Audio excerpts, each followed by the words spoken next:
গার্ধাং অশ্বিনী ত্রিপুরা পাড়ায় ধস পড়ে নিহতর পরিবারের সঙ্গে দেখা করলেন সাংসদ বিপ্লব কুমার দেব।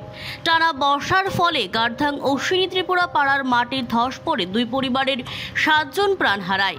এই ঘটনায় পরবর্তী সময় সোমবার রাত্রি 8 ঘটিকায় গার্ধাং অশ্বিনী ত্রিপুরা পাড়ায় নিহতদের পরিবারের সঙ্গে দেখা করলেন সাংসদ বিপ্লব কুমার দেব। তিনি পরিবারের সদস্যদের সমবেদনা জানান এবং সরকারি সহযোগিতার আশ্বাস প্রদান করেন। সাংসদ বিপ্লব কুমার দেব জানান, নিহতদের পরিবারের রাজ্য সরকারের পক্ষ থেকে 4 লক্ষ টাকা প্রদান করা হবে এবং ডিজাস্টার ম্যানেজমেন্ট থেকে যাদের ঘর সম্পূর্ণ নষ্ট হয়ে গেছে তাদেরকে 95,000 টাকা প্রদান করা হবে। दुर्भाग्यपूर्ण है, आप सभी को मालूम है। এটা অত্যন্ত দুর্ভাগ্যপূর্ণ বিষয়।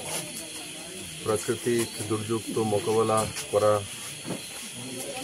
ছাড়া আমাদের কাছে কোনো রাস্তা নেই।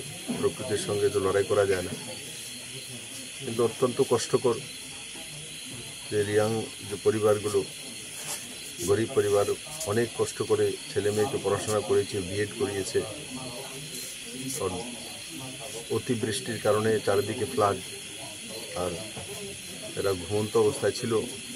সেই সময় পাহাড়ের ধস নেমে ঘরের পেছনের দিকে যে পাহাড় ছিল সেটা কমপ্লিটলি বাড়িতে ওনার ওয়ালে এসে ধাক্কা দেয়, সমস্ত ঘর নিয়ে চলে যায়।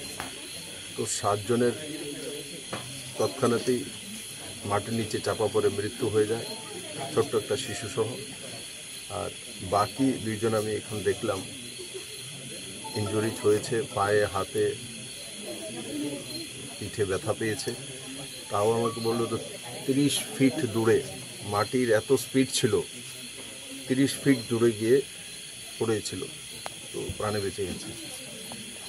তো ত্রিপুরা সরকার আদরণীয় মুখ্যমন্ত্রী মহোদয় 4 লাখ টাকা করে যাদের মৃত্যু হয়েছে তাদের জন্য ঘোষণা করেছেন এবং তার একটা কিস্তি দেওয়া হয়েছে, এবং যারা উইন্ডেড হয়েছেন 2 লাখ টাকা করে দেওয়ার ব্যবস্থা করা হয়েছে ত্রিপুরা সরকারের তরফ থেকে।